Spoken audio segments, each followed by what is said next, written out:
Well, we're here in the Sim Lab today, and we've been joined by Sim Man, who you haven't met before. But we're going to use Sim Man to do some demonstrations of what happens when a clinician collects electrocardiogram or ECG data. This week in lecture, I talked about the fact that we have a conduction system in the heart, and the cells that make up the conduction system are able to self-excite and stimulate or excite other parts of the heart after their excitation has begun. So we talked about the SA node, which is the first portion of the conduction system to normally get activated.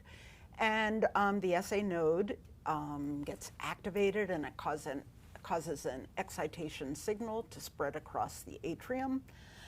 That signal is then conducted to the AV node, where there's a delay in impulse conduction for a short period of time. 1/10 of a second is the exact period of time that we normally expect to see. Then the signal gets passed into the AV bundle, which is in the interventricular septum. The signal goes from the AV bundle into the left and right bundle branches.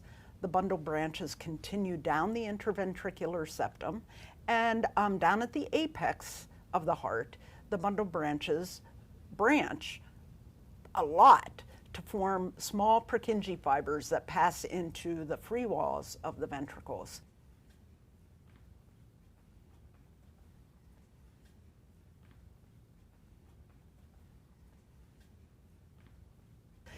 And we're here to talk about the ECGs because ECGs are devices that we use to actually detect the electrical activity that's going on in the heart.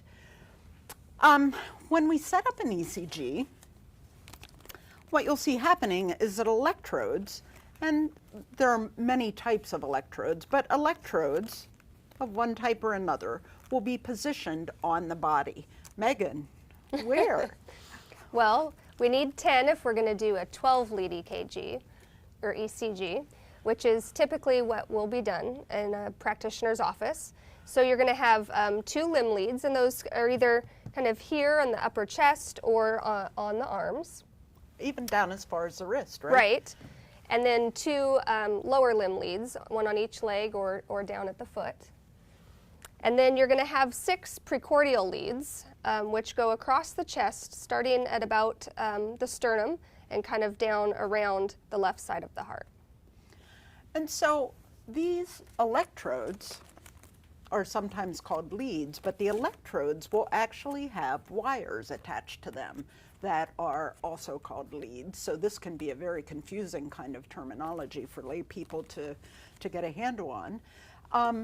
Why do we need 12, Megan? Well, if you do a 12-lead EKG, that means that you have 12 different views of the heart. So basically, we're able to look at the electrical activity of the heart from 12 different angles.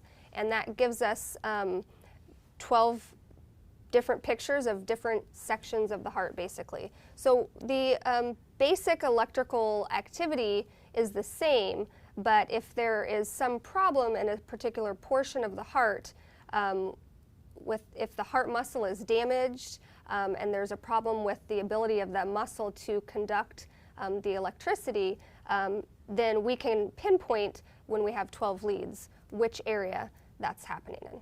Okay. So the basic theory of using these electrodes is that when cardiac muscle cells are excited, there is an electrical current that passes along the membrane of the cell.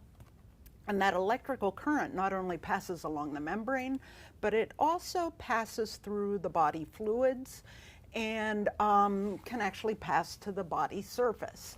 And so we put electrodes on the body surface so that they will be able to detect that electric current when it arrives at the body surface. And then the leads conduct that current into a machine that has to boost or amplify the current so that we can actually raise it up to a level that's detectable by our machinery. One thing that I didn't talk about in lecture this week, but I think I should mention now, is that when the SA node gets excited, and passes that excitation signal across the atrial walls. That excitation is really associated with a positive current. And so the positive current passes across the atrial walls. And then after that positive current passes across the atrial walls, there's a negative current that restores the electrical potential of the atrium back to normal. So this positive current that spreads out across the atrium is called a depolarization. And then the restoring of the walls back to their normal resting point is repolarization. And those are important terms to remember as we think about what the ECG is really going to tell us when we look at it. Great. So today, Megan, what are we looking at? So today we're just going to look at one lead, lead 2, and so we are going to put on the limb leads, the upper and the lower limb leads, and SimMan actually is able to show us a heart rate, which is really neat, and an actual EKG. Here's the picture, and the first thing that you'll see, the first wave, is called the P wave, and that represents atrial depolarization. And the second thing that you see is actually a couple waves, and so this is called the QRS complex, and it's got the Q, the R, and the S wave. And this represents ventricular depolarization. Now, it might be important to know that the reason that wave has such a funny shape is that it's showing us the depolarization of the interventricular septum, which kind of is oriented in one direction in the body. And it's also showing us the free walls of the ventricles, which have a different kind of spatial orientation. So that causes the QRS complex to have it's a much, more complex shape than the P wave is. Mm-hmm. Great, thank you for adding that. Yeah. And then the next thing that you'll notice is the T wave, which is a representation of ventricular repolarization. So you mentioned ventricular repolarization being the T wave, but is there an atrial repolarization? And if so, like when/where does that occur? That's a great question. The atrium does repolarize, but it occurs at the same time that ventricular depolarization is occurring, so you can't see it on this wave because it's lost by the more prominent thing that's occurring at that time, which is ventricular depolarization. I see. Because you remember that the atrial, the atrial walls are thinner, so there's less atrial muscle.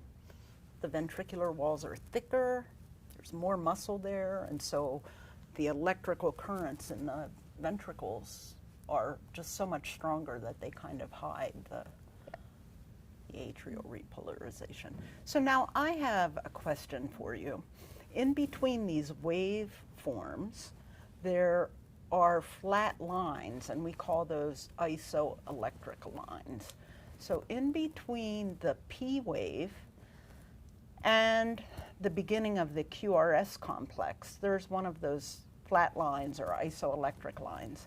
What do you think is happening in the heart during the period that isoelectric line is being recorded?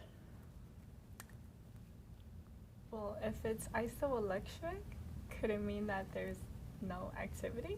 There's not any new activity going on, right? Mm-hmm. So the P wave, if it represents atrial depolarization, the P wave is telling us that the SA node self-excited, and then the depolarization spread across the atrium, right? And then what happens after the SA node? The AV node? Mm-hmm. And what is the significant functional thing that goes on in the AV node, Stacy? It regulates. It How- does, but remember that 1/10 of a second when there's a... It gives time for the heart to Exactly, repolarize. because there's a delay in the signal, right? So it gives time for the atrial contraction to occur before the ventricles get activated, right? Okay, so that's what's happening during that first isoelectric line. And during the second one, I see an isoelectric line between the QRS complex, where it ends, and the T wave begins. That's a time when there's just no new electrical activity being generated, right? The ventricles have already depolarized, and now we're waiting for them to begin to repolarize. So, Do you feel like you understand? I think I understand a lot more than I did before, definitely. Good. okay, that's what it's all about. So would this be normal sinus rhythm?